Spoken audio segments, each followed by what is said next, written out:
Hello and welcome to Unleashed, the show that explores how to thrive as an independent professional.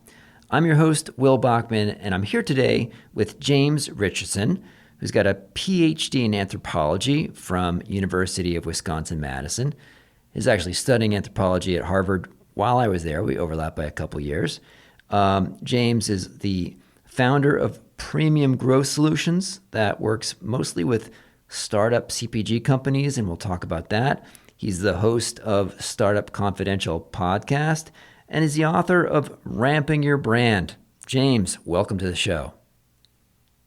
Thanks, Will, for having me. So, I had no idea that we were at Harvard at the same time. well, yeah, we I just overlap a figured, couple years. I took a cultural anthropology intro course there and loved it. It's so cool. I never took more courses, but a good friend of mine was majoring in anthropology there. But we'll talk about that some other time offline. People that we know in common. But it's so cool that you pursued it, and I want to start right in the middle here. What you got your PhD, but then you end up working for like 14 years at the Hartman Group, which is a firm that does a lot of work, kind of market research and so forth. I believe. What yep.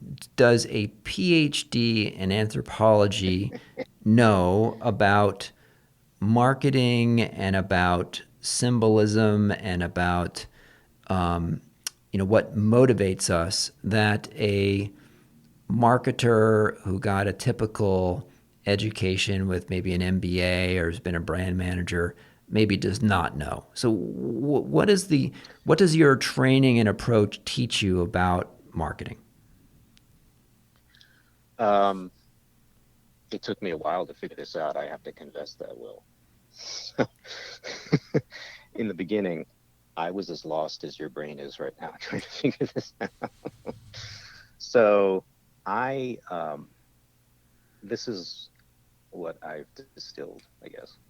One is that we, as cultural beings, we learn to associate various kinds of meanings um, with symbols in our social life. And by symbols, I mean either words or phrases, icons, um, things like that.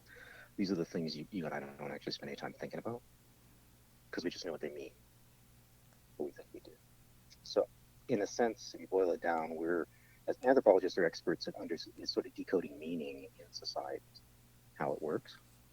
So I didn't come into like CPG marketing necessarily knowing more than like a good brand manager did about like the drivers behind purchase in category Z or X. I think the edge is that you're able to ask questions. You have very few assumptions. So you ask questions that I think people with a traditional background don't ask. What are some of those questions? So the questions would be um, you say, like, this was one that came up again and again when I researched organic food adoption. Like, all right, you say you're into organic food. That's a claim. In social science, when someone says that, we classify it as a claim, right? They're claiming that they do something. Now we don't really know what they're doing, right? So when you adopt that social science skepticism, and that's what I generally didn't find among, and I don't find among classically trained marketers, the skepticism around the claim. So someone makes a claim on a survey or something else. Generally, you want to look for some other evidence. The problem is in traditional marketing, that's expensive. Now, you could hire people to do multiple studies and all this stuff. So, what we were doing at the Hartman Group early on is we were saying we were working with very big companies who were skeptical that organic food was ever going to be a real deal. I'm talking like 2002, 2003. So, they were bringing a business skepticism to the sector. So, they wanted to understand adoption and whether this would ever take off. So, we joined them in that skeptical journey, right? Here's an aberrant behavior. Let's figure out why people adopt it. The problem is when people give you their first explanations, it's not always that meaningful. So we would often hear in interviews, hey, oh, it's because I just want to be healthy. I'm like, and we're sitting there going, well, there's all sorts of health symbols you can buy. They're right next to the organic food in the aisle. You can buy the low fat cracker from Ritz. so, so when you refuse to take people's initial answers at face value, you become essentially a social scientist, whether you're a professional or amateur. The problem that I noticed when I started working up the chain with marketers at big public firms is they're moving so fast in the meeting to meeting dance that they're not spending enough time interrogating and interpreting the information they collect. They're just taking it at face value. They're taking the PowerPoint at face value. The PowerPoint was generated from a consumer insights person who hired an external agency. So you start to see the telephone problem. So you have this thing of consumer behavior, and then you have how that's narrated inside a big company. And I think what we were helping clients do was go into an area of the market that they looked at as fast growing, but it didn't make any sense to them from the perspective of the irrational unit price economics. And it made no sense to traditional marketers in consumer packaged goods because they're calibrated to Walmart. Like basically, Walmart's controlling 30 to 40% of their brand's business. So basically, it controls most of the decisions on the general manager's desks. It starts with Walmart, and then you move out to the rest of the market. So you start looking at marginal things like natural organic market share incursion onto a business. People are very skeptical, and when you don't want to take something seriously as a business person because it's an annoying aberration, if you're following me, your tendency is to not soak in the information and think critically about it, right? Because you basically have you're predisposed to find an answer, which is that this is not a good use of my time. So I'm answering your question, but not literally, because what I found as a social scientist was most of my work was actually getting people to understand the BS assumptions they were making as business people about the market, about this niche, so we could get them to pay attention to what was actually happening. But when you're sitting at a desk running, managing 10 billion of revenue, you can imagine you're not going to sit there and fuss over what's going on with 5% market share in your category. So to get them to take it seriously was a challenge.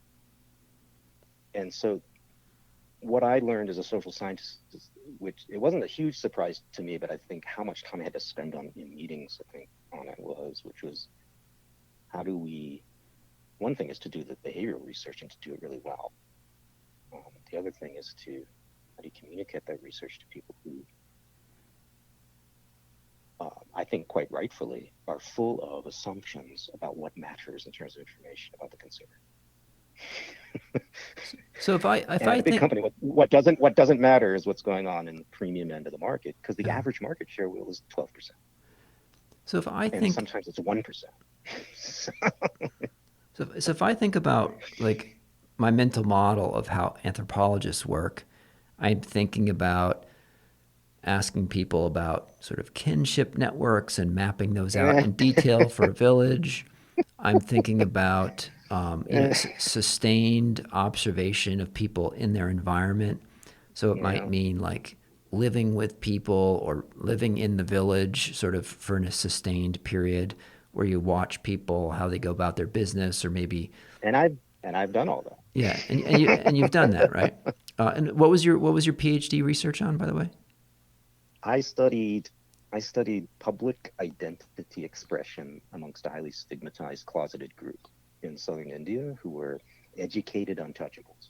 Okay. Living in urban India. So they had an identity they desperately didn't want you to find out about. And then they had other identities they were shoving in your face as much as they could, mainly class. So that was what was interesting to me. And it was a theoretical thing that fascinated me at the time.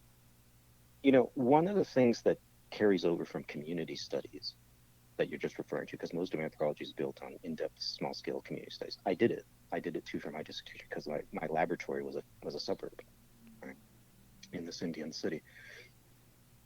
The difference between what people claim to aspire to versus what they do, versus understanding why they actually do certain things they aspire to and not other things, that's really the bedrock of good community anthropology, because you have to be able to figure out what is just noise, and then what are the real value systems of that local community.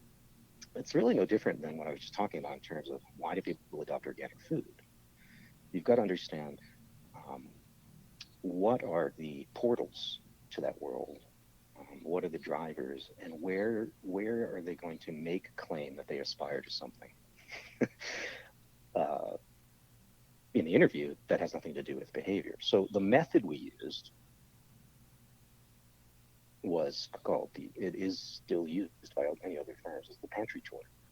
So we would sit down, and this is no different than what I did in India too. We would sit down and I would do interviews with people in India, and we would do them around organic food adoption. And the interview would start like a good FBI negotiator. We just build rapport. It's called softening them up. In interrogation, right? You soften them up. You display a lot of mirroring statements. I mean, in other words, you pretend to agree with a whole bunch of the stuff they just say. They start to like you. This is actually what good management consultants do when they go into organizations full of people they can't stand. So you mirror, you soften them up, you get them, and then you get them to say, you ask open-ended questions where they get to sort of spill out their ideals, their values, as they see them. And then you sort of transcribe that and you put it in a box, and then you go observe. So the small scale version we were able to do for the food industry was, okay, we just spent an hour learning about your lifestyle, what you do, your value systems, a whole bunch of contextual information that might help us later. Have no idea. But now we want to go see how much of what you claimed is bullshit. This is what we're thinking to ourselves. So then we go and look for the artifacts, because the funny thing about purchase is, it's a lot more connected to aspiration than what I might say to a stranger in my living room. And that's when we uncovered weird things. So we would have people who claimed to be really frequent shoppers at Whole Foods, and they were, when we corroborated it. But what they were buying at Whole Foods was like a third of their grocery spend. So we go into their pantry and there's Oreos, there's Ritz, and there's Lay's. So you would do these interviews directly in people's houses? Oh God, yeah. So we'd get them to claim X, Y, and Z, and we'd steer it obviously towards the topic, which is, well, how did you get into organic food? That's so cool, right? And so we'd phrase it like that to get them to open up. And then they would, usually. People love to talk about themselves and why they make decisions. Educated Americans love to talk about their aberrant social decisions as long as they can frame them as morally superior. So this is a very easy group to get to talk about their values. The problem is it's not always true, right? What they're claiming. So you get into the pantry and we find out, oh, they say they're into organic food, but what they really mean by that is organic produce, organic milk, organic eggs, and fancy ass meat. That was a very common permutation 20 years ago, especially in Texas. But the rest of the pantry was like a packaged food hat.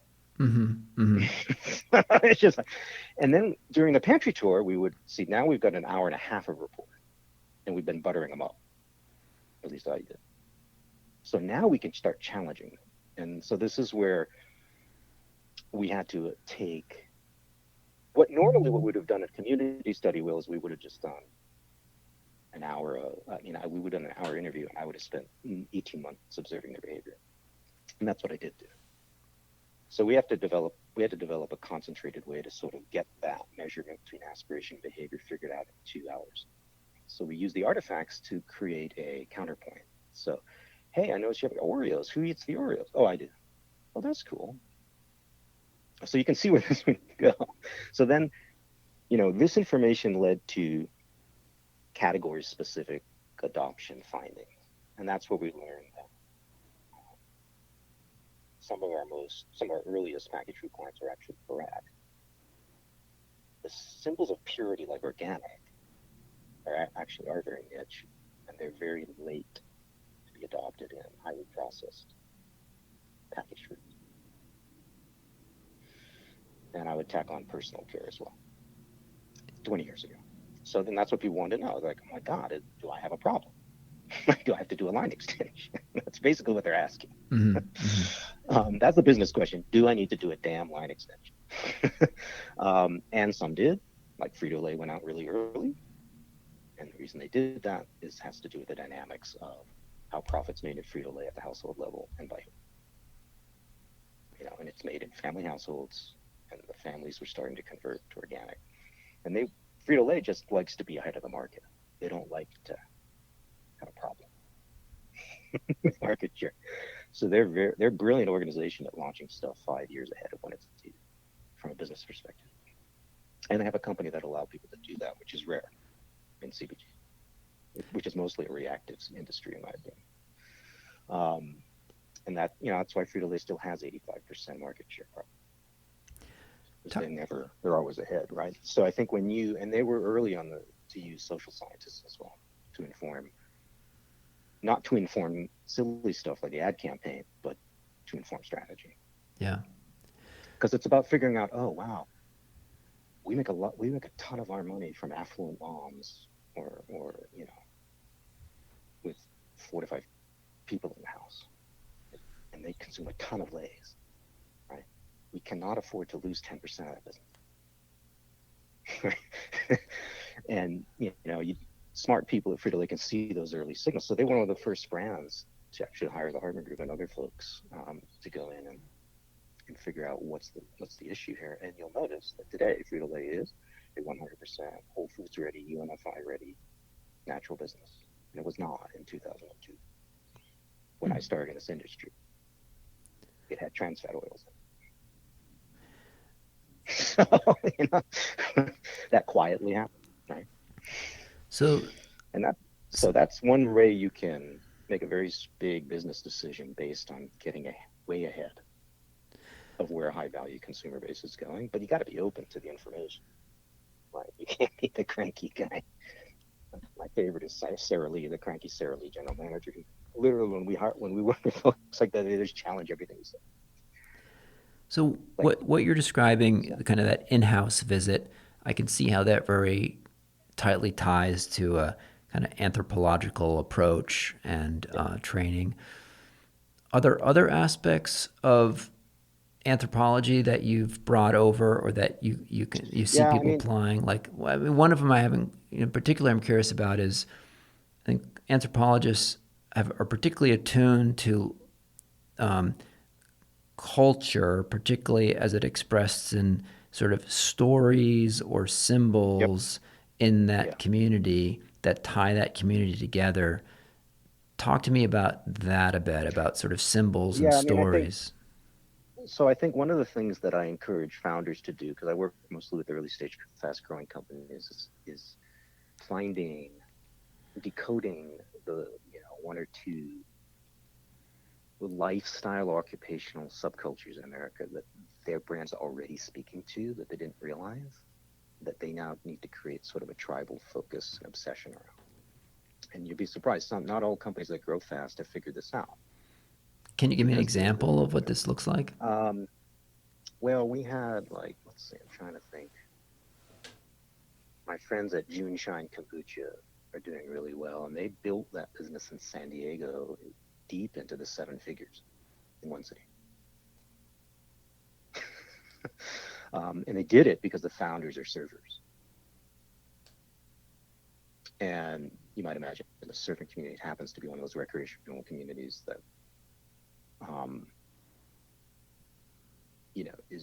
is super tightly networked, and when you enter into it, it almost becomes a cult, right? When you enter that lifestyle. So part of that has to do with having to get up at 3 a.m. all the time, but part of it is just the lifestyle of being a surfer, right? So they tend to all know each other. So almost anything you send into a group like that they like will start spreading. So one of the things that cultural anthropologists are good at figuring out is or any social scientist is like, when does a brand, when has it achieved that sort of tribal status, and just sniffing around and looking for that. And so I do help people sort of look for that and measure that and refine that. And, as for the story part, that's usually something that I stay out of, with the exception of decoding um, the key outcomes that are driving purchase for an early stage company. And those outcomes usually are cultural. Now, this is the thing that classically trained marketers, they use like need states or benefits. They actually are trained a lot in school and on the job.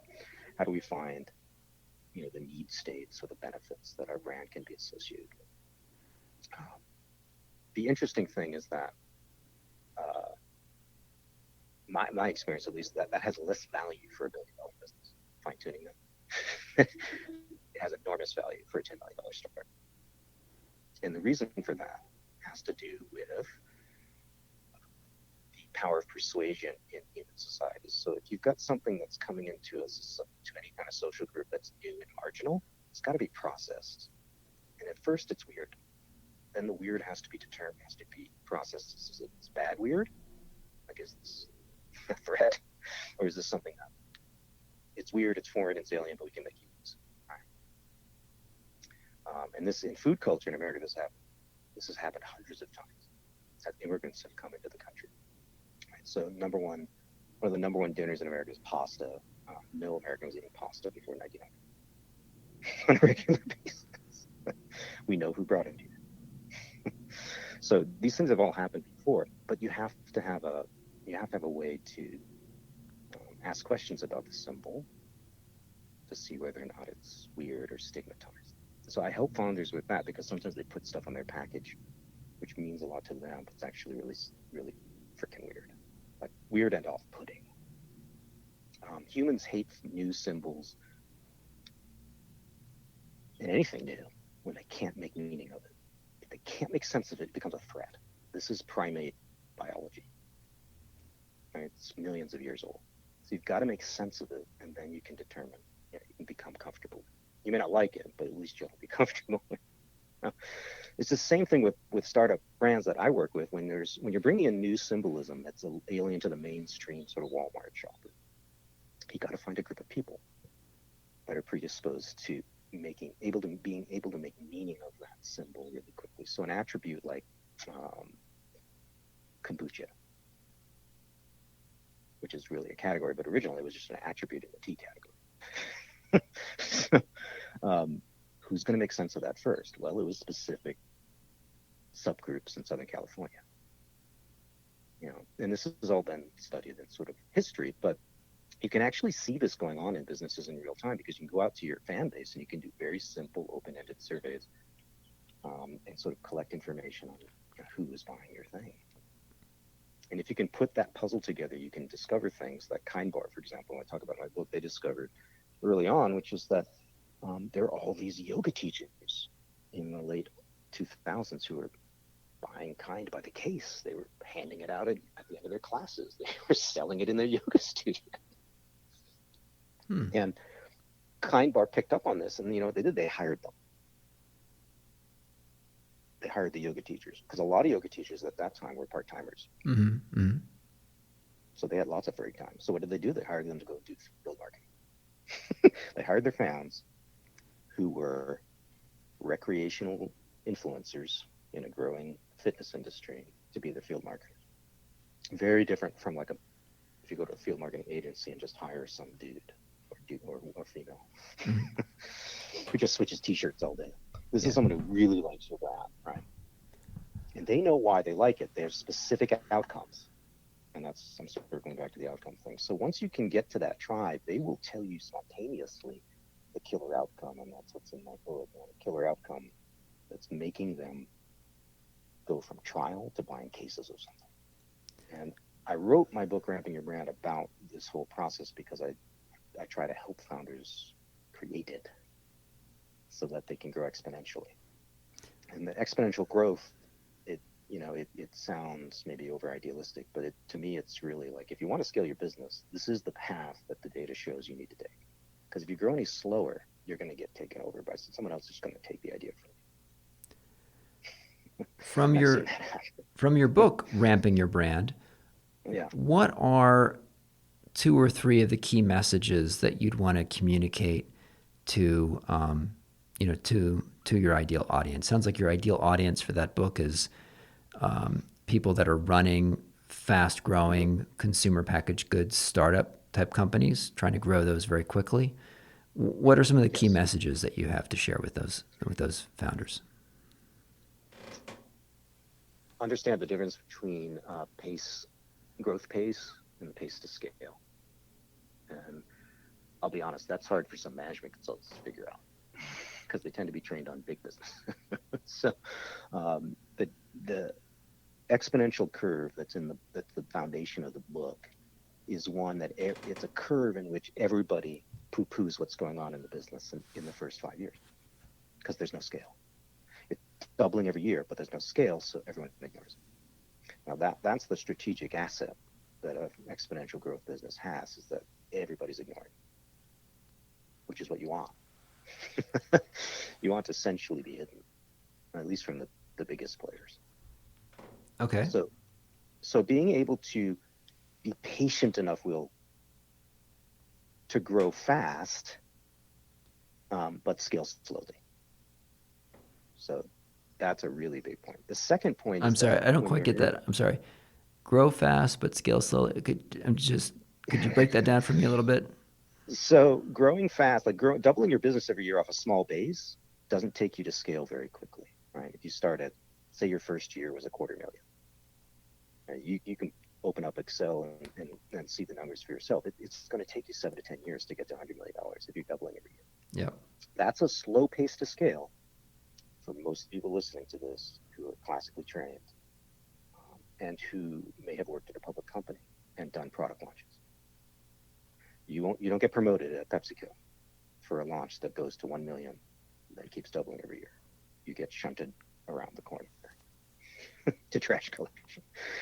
At Pepsi you launch and you want to create an $80 to $120 million business in the first year.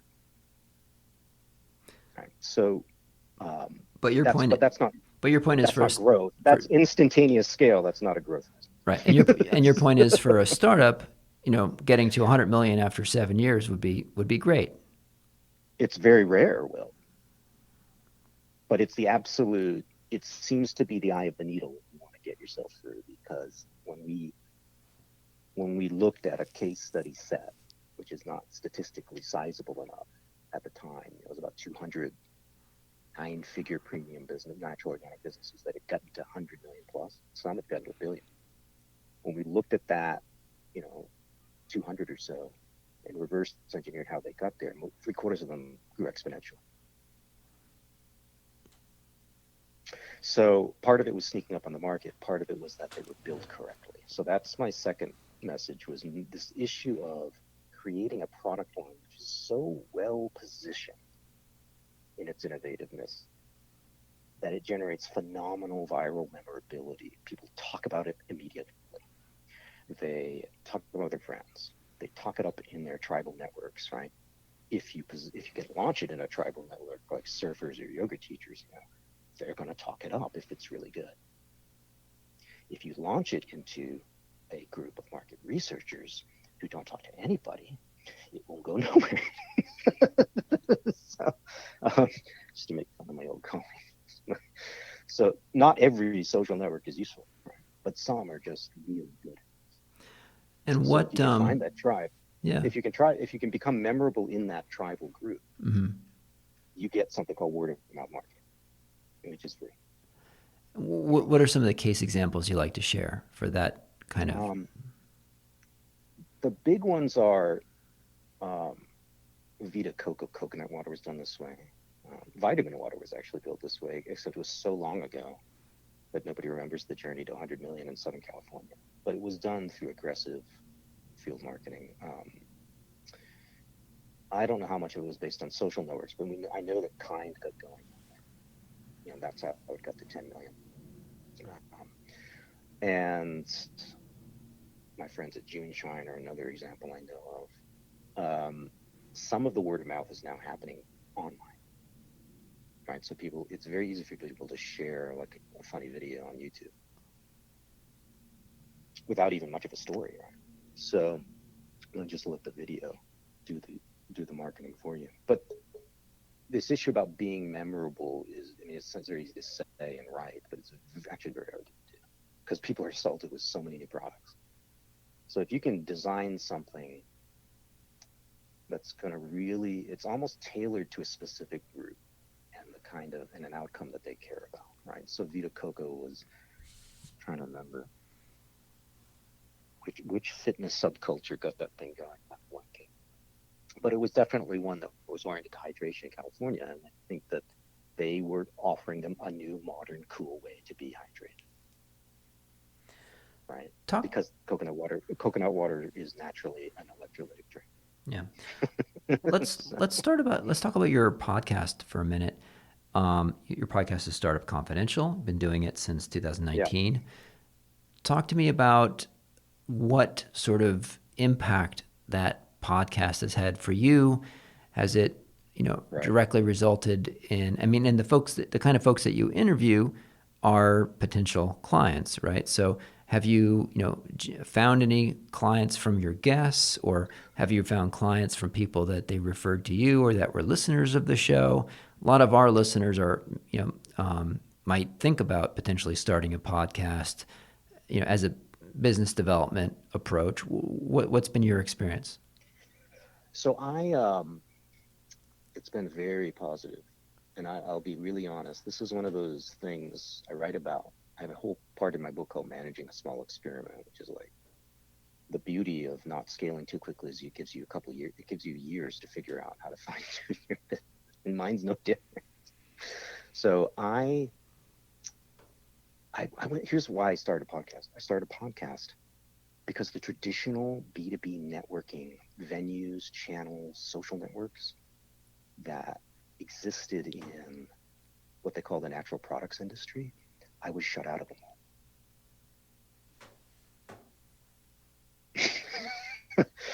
They wouldn't give me the time of day, right? So it was a classic sort of experience of marginalization. I'm like, well, that's not going to work. Like, I can't network my way into leads because they look at me as an outsider. I won't bother explaining why, but they do. so, so that didn't work. So I said, I've got to get a way to build trust with people as out beyond just posting on LinkedIn. And the best way I could think of was, well, what if I do a monologue show that's built off my main strategy, which is, hey, here's the stuff no one's telling you that you need to know.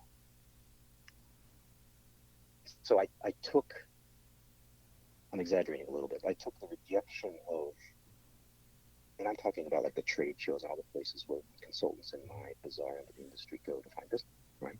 They wouldn't give me the time of day. In fact, some of them were complete assholes, to be honest with you. And I took that rejection, quote unquote, and I said, ah, that's the thing with my show.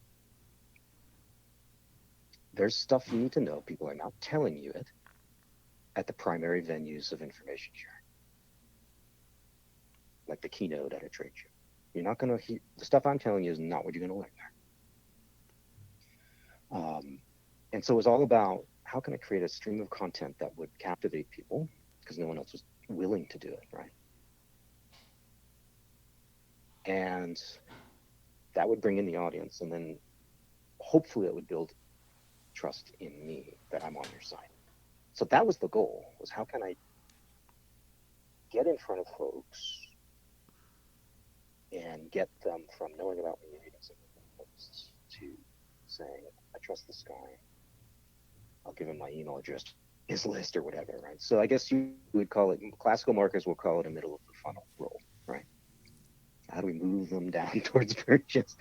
And that's usually in B2B, that's definitely like a mega trust building issue.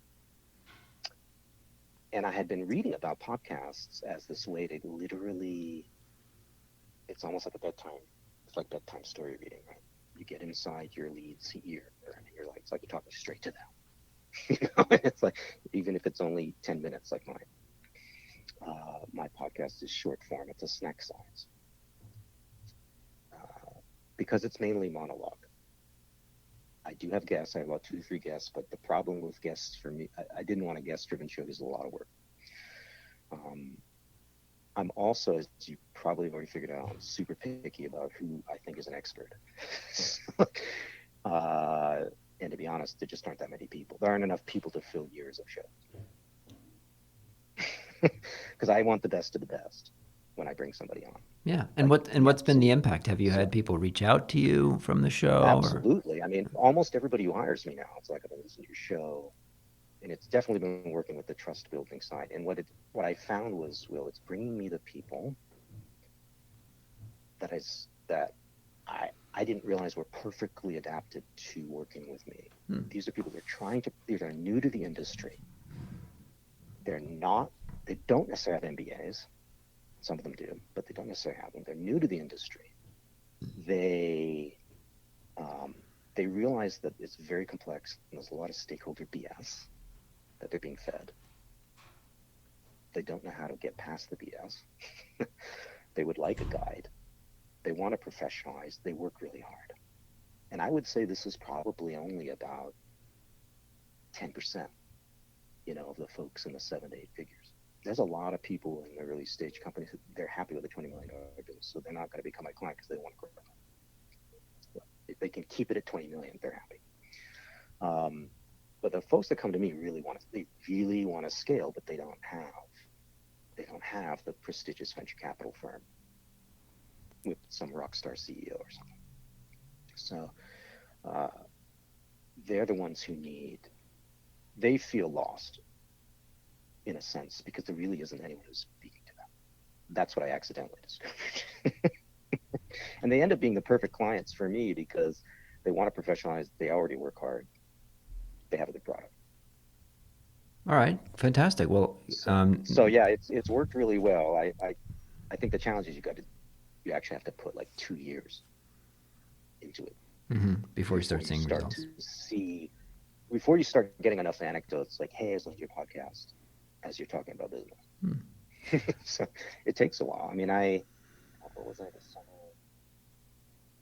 This summer, I think I hit number 433 chartable for business and podcasts in the U.S. Wow. That's great. And, it just took time. So for folks that would be like to follow up with you, we'll include a link to your book on Amazon in the show notes. And what other links would you like to give? Any other websites or ways for people to follow up if they want to get in touch? So I encourage people to go to the book website if they want to learn more about the book. It's www.rampingyourbrand.com. If you want to know more about what I do, that would be found at premiumgrowthsolutions.com. Or if you know a founder who's working their butt off and wants to scale, then you might send them to the founder resources page on my website. There's lots of free stuff. There's some webinars. I run quarterly trainings on strategic planning for founders to DIY it. That's usually right before they hire me. But people like that webinar for a variety of reasons. So lots of resources there. There's even a book reading list for folks who are new to CPG and want to bone up on some things. So lots of free stuff. All right. Well, we will include those links in the show notes. James, thank you so much for joining today. Thanks, Will, for having me.